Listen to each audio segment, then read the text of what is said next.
I learned early what it felt like to be optional. Not unwanted, exactly. No one ever said that. But optional in the way people decide things without you and then act surprised when you notice. The first wedding I missed was a cousin's. I found out 2 weeks later when photos showed up in the family group chat. Someone joked about the food. Someone else tagged people I didn't recognize. No one tagged me. When I asked my mother about it, she hesitated, then said it was small. You know how these things are. I didn't, actually, but I nodded anyway. After that, it became easier for them. Another wedding, another explanation that arrived late and incomplete.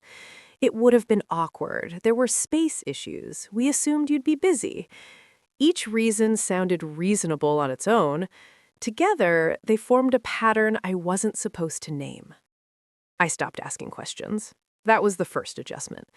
The second was learning how to listen differently, to pauses, to what wasn't said. When relatives talked about upcoming events, their voices lowered slightly around me, as if the future had sharp edges I shouldn't touch. I told myself it didn't matter. Weddings are just parties, I said. People get married every day.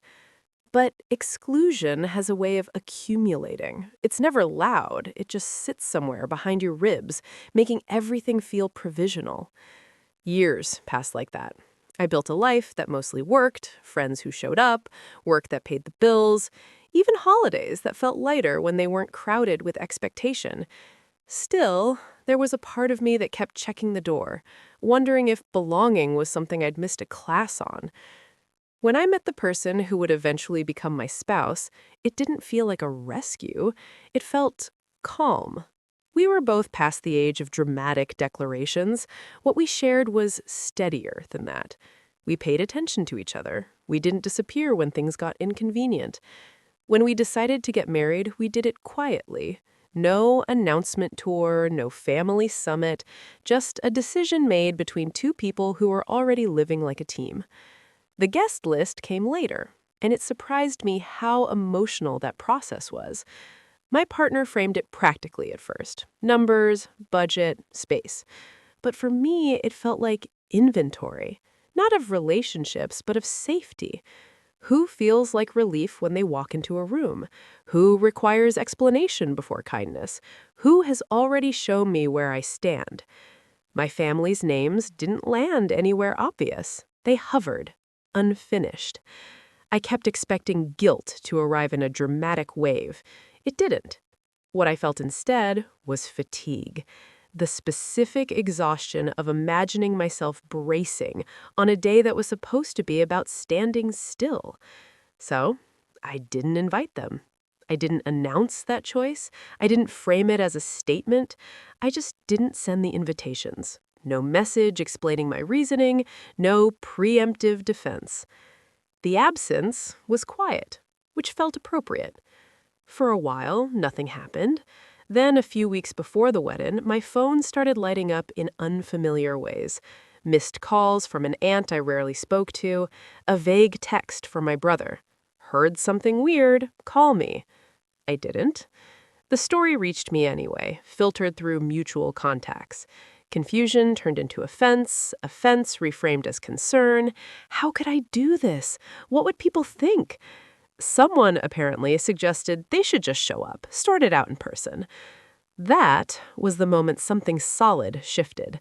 Not in me, around me. The venue coordinator, someone I'd met twice, whose job it was to manage chaos with a clipboard and a calm voice, called to confirm final details. Guest list, access contingencies. Are there any individuals we should be aware of, she asked, who may attempt to attend without an invitation? The question was neutral, professional. It gave me an option I hadn't known I was allowed to take. I named them, not emotionally, just factually. She nodded, made a note, and said, "Understood, we'll handle it." No confrontation followed, no dramatic showdown, just procedure. On the day of the wedding, I didn't look over my shoulder. I walked into the space and felt maybe for the first time at a family-adjacent event, unwatched. No one assessing whether I belonged, no one preparing to explain me. Later, I learned that a few relatives did try to intervene. They weren't escorted out or embarrassed. They were simply informed, politely and firmly, that the event was private. The boundary held because it wasn't mine alone anymore. It was institutional, impersonal, final. The ceremony itself was small, honest, the kind of gathering where silence doesn't feel like tension, just breathing room. I noticed the absence once, briefly, the way you notice an old ache that doesn't flare anymore. Then it passed. Afterwards, there were messages, some angry, some wounded, a few that tried to rewrite history. We never said you weren't welcome. You misunderstood. This could have been handled differently. Maybe it could have, but not by me. I didn't respond right away. I didn't feel the need to correct them. For once, their version of events didn't require my participation to survive. What changed wasn't the relationship itself. It's still unresolved, still uneven. What changed was the power of their expectations. They no longer defined milestones I had to earn my way into. They no longer control access to joy as a form of approval. I didn't feel triumphant. I felt settled. Belonging, I learned, isn't proven by who shows up when you invite them. Sometimes it's proven by who no longer has the authority to demand a seat. And on that day, standing beside someone who chose me without conditions, I finally understood something I wished I'd known earlier. Exclusion only works if you keep waiting at the door.